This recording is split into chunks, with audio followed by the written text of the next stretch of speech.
Hey, what's happening? How are you today? Welcome back to Logical Republican. Thank you for stopping in. Again, if you like what you see, like what you hear, hit the like button, please. Hit the subscribe button. I would greatly appreciate it.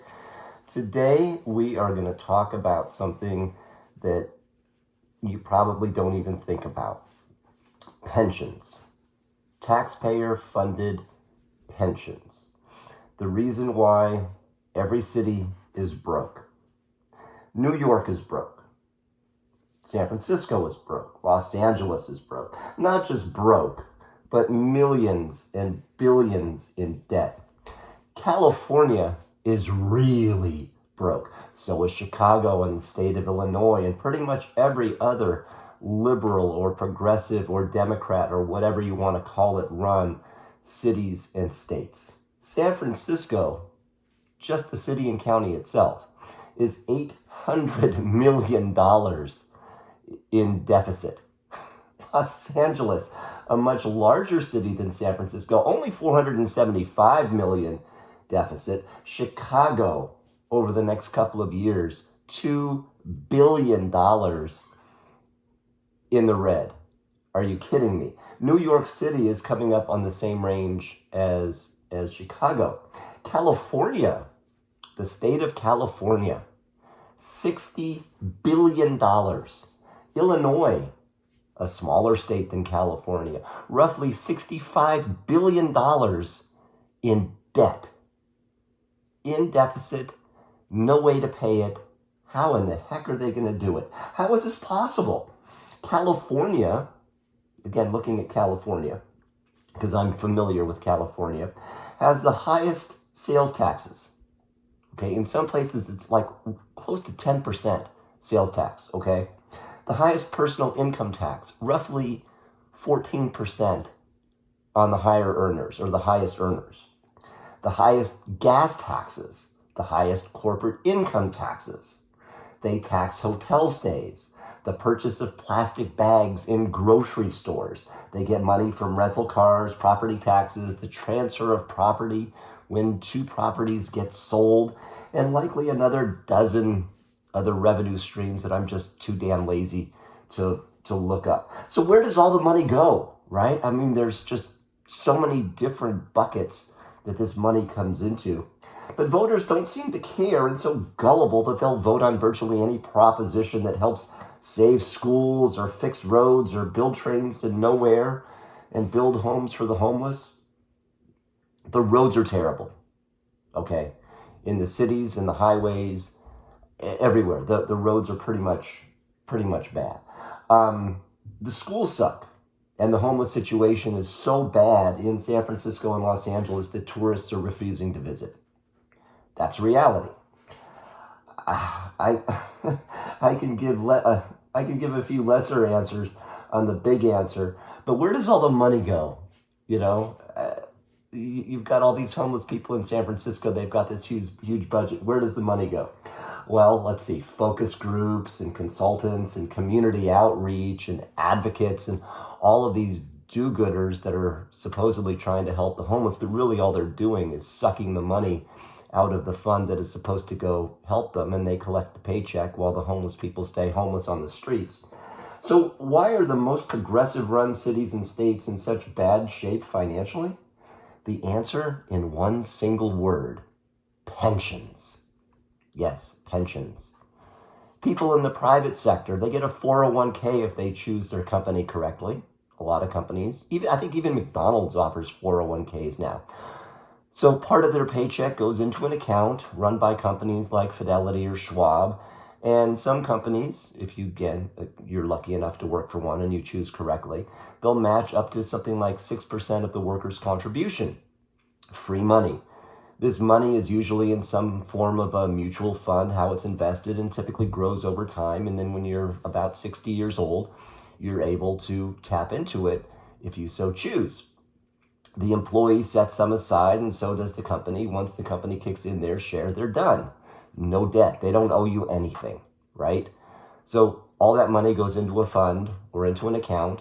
You get it when you retire, and it's pretty much simple, right? But public sector employees are more often than not members of some union. These unions negotiate contracts with the city or the county or the state to pay for health care and other benefits as well as pensions. And while some workers do contribute to their own pension, the ultimate responsibility falls on the taxpayer, you, me, to foot the bill. Of course, the taxpayers have no say in what that fat, rude bitch at the DMV ultimately gets for her sunset years, but rest assured she will be fine. Annual cost of living increases and lifetime health benefits for her, and guess what? Her whole family for life. And then if she dies, her survivor, if she has one, her husband or partner or wife or whatever, gets to carry on and collect her pension on your dime. So when you read that budget cuts are coming and schools and libraries are on the chopping block and you're rightfully pissed off because how can they do this? Where does all the money go? And they demand the wealthy to pay their fair share to make it right.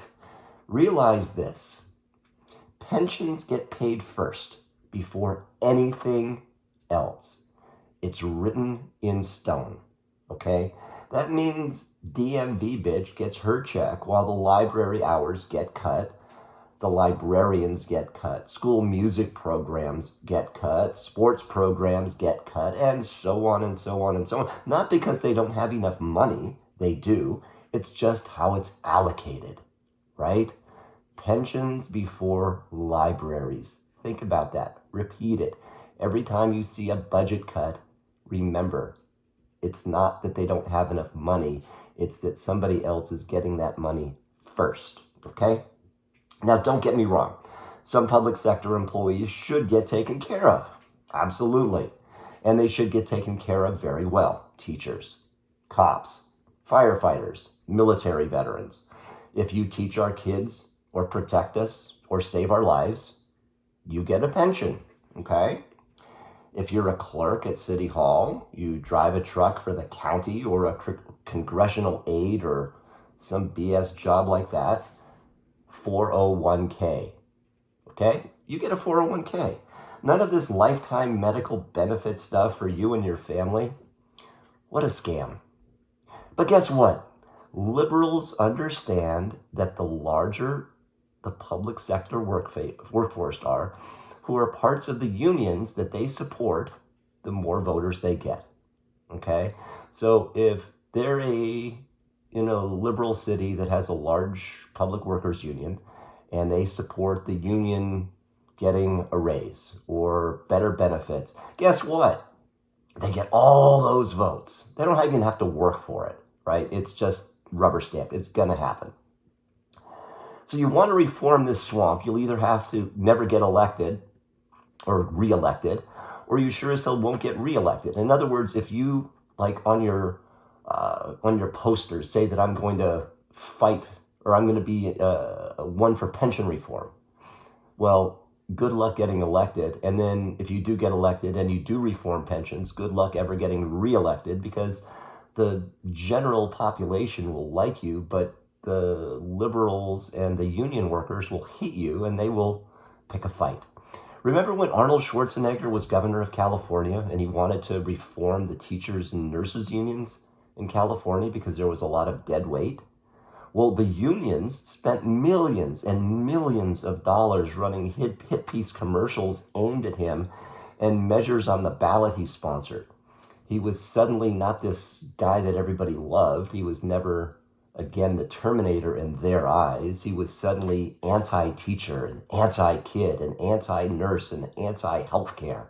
He was just scum, a complete ass and a horrible person, and you should vote against teacher tenure. Oh God, who on earth would do that, right? Who would vote against teacher tenure and the nurse's ability to strike? Oh, just a horrible, horrible person. In their eyes, there's no such thing as a bad teacher, and a nurse should be able to walk off her job at a busy hospital, leaving patients in peril, just to get their point across. Yeah, okay. Well, here's the biggest problem at all. Nobody audits the budgets to see where the money really goes, right? Nobody. we take a mouthpiece's word that it's going where we hope it goes, but there is no journalism, no investigative reporters that will dig deep into the muck and find the slush funds, the side payments, the no-bid contracts.